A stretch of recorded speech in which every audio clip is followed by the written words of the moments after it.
Hey everyone, welcome back to my page. This is Nusrat Tania. আজকে অনেক দিন পর একটা ভিডিও নিয়ে আসলাম। অ্যাকচুয়ালি একটা না, আমার কাছে অনেকগুলো ভিডিও রয়েছে যেগুলো আমি স্টেপ বাই স্টেপ আপনাদের সাথে শেয়ার করব, তবে একটু সময় লাগবে।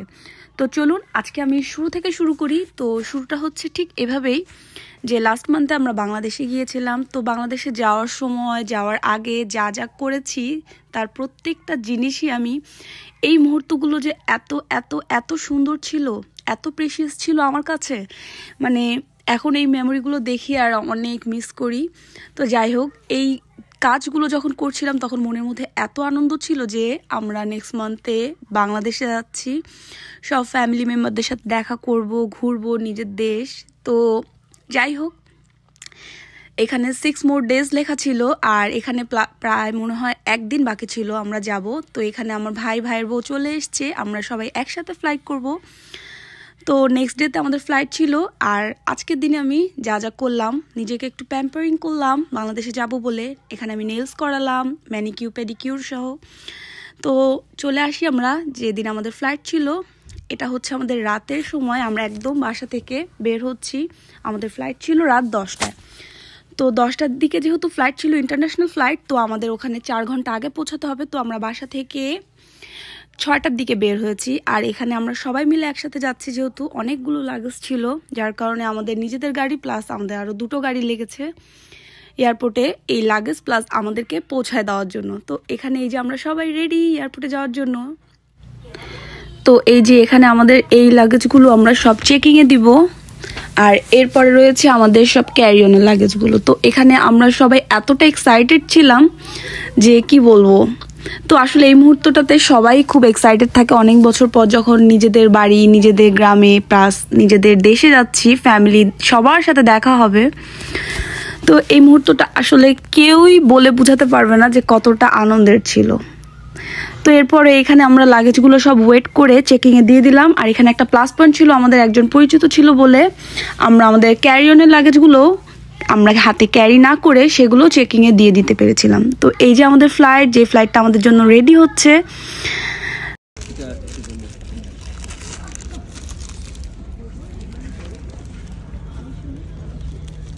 থ্যাংক ইউ মাম্মা। বিদেশে বিদেশে। Hi. Hello. Is that your voice? Oh, you have cars? How many? Oh, আমরা এবার টার্কিশ এয়ারলাইন্সে টিকিট করেছিলাম। তো এই যে আমাদের ফ্লাইটের ভেতরের অবস্থা, ফার্স্টে উঠেই পাউচগুলোতে দেখা যাচ্ছে যে এর মধ্যে পেস্ট, ব্রাশ, তারপরে একটা করে লিপ বাম, মানে প্লেনের ভেতরে ইউজ করার যত সব অ্যাক্সেসরিজ রয়েছে। তো ফার্স্টেই বাচ্চারা দেখলো এটা। আর এখানে বাচ্চাদের জন্য কিছু খেলনাও রয়েছিল, আর I think colour paper, colour এগুলো রয়েছিল।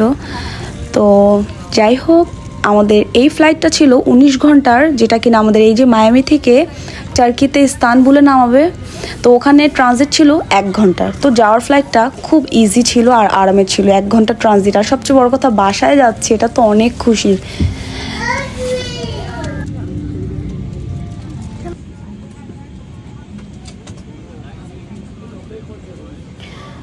তো এখানে জায়রা উঠে গেমস খেলা শুরু করলো যখন সে হেরে যাচ্ছে।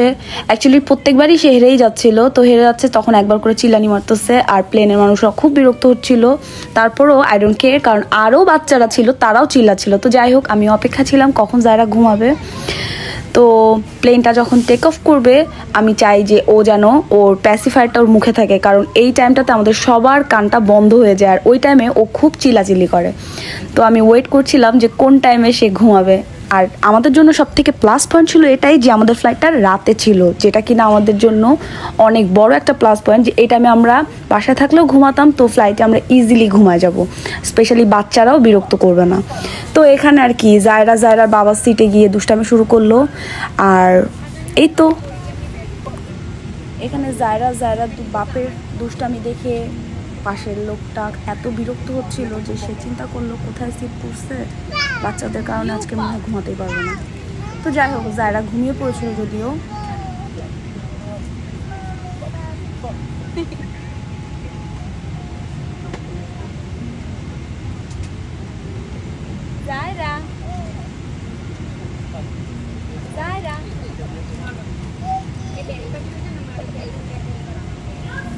প্লেনের মধ্যে এটা ছিল আমাদের ফার্স্ট মিল। তো ফার্স্ট মিল আমরা যেহেতু রাতে ফ্লাই করছি, তো এটা ছিল আমাদের ডিনারে ছিল পাস্তা আর রাইসের সাথে ছিল চিকেন। তো এর মধ্যে চিকেন, রাইস আর ডেজার্ট হিসেবে এই চিজ কেকটা ছিল, জুস ছিল। তো প্রত্যেকবার মিলের সাথে একটা করে বান দেওয়া হয়। আর এখানে গ্রিন বিনস ছিল, এখানে কিছু সালাদ ছিল, এখানে একটা ডাল ছিল। তো যাই হোক, খাওয়া দাওয়া করে আমরা একদম সুন্দর একটা ঘুম দিলাম। ঘুম থেকে উঠে দেখলাম এই যে দিন হয়ে গেল, বাহিরের ভিউটা। তো এখানে আমাদের এটা ছিল ব্রেকফাস্ট এখানে চিড়া ছিল আর একটা পাকোড়া টাইপের কিছু একটা ছিল। তো যাই হোক, চিড়াটাও ভালো লেগেছে আর পাকোড়াটাও খেয়েছি, বাট ফ্রুটসটা অতটা ভালো লাগেনি, ফ্রেশ ছিল না যেহেতু। জুস ছিল। এরপরে জায়রা ঘুমাচ্ছে। তো জায়রা ঘুম মানে আমার শান্তি, আমি একদম আরামসে মুভি দেখছি। আর এটা ছিল আমাদের নেক্সট মিল। তো এখানে ছিল একটা ব্রেড, আই থিঙ্ক স্যান্ডউইচ, আর এটা ছিল একটা টি, আর এখানে ছিল একটা yogurt with strawberry flavour yogurt ছিল। এটা বাটার ছিল, এখানে চিজ ছিল, কিউকাম্বার ছিল। এটা ছিল আমার ফার্স্ট ফ্লাইটের লাস্ট মিল। এরপর আমাদের ট্রানজিট 1 ঘন্টা পর আমি সেকেন্ড ফ্লাইটে উঠবো। সেকেন্ড ফ্লাইটের টাইম ডিউরেশন ছিল আই থিঙ্ক 9 ঘন্টা পর আমরা বাংলাদেশ টার্কি থেকে।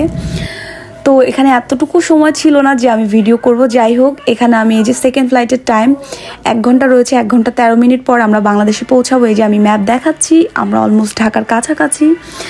তো আমরা যেদিন পৌঁছেছিলাম সেদিন ঢাকায় এত কুয়াশা পড়েছিল যে আমাদের এয়ারপোর্টের উপরই 1 ঘন্টা ঘুরিয়েছে, প্লেন ল্যান্ড করতে পারছিল না, কারণ ওরা এয়ারপোর্ট খুঁজে পাচ্ছিল না। তো যাই হোক, আমরা সবাই খুব ভালোভাবে পৌঁছেছি। আর বাংলাদেশে গিয়ে খাওয়া তো হবেই, এরপর আমি নিয়ে আসবো আরও ভিডিও। সবাই অপেক্ষা করবেন, ভালো থাকবেন। এরপর আরও দেখা হবে আমার নেক্সট ভিডিওতে। আল্লাহ হাফেজ।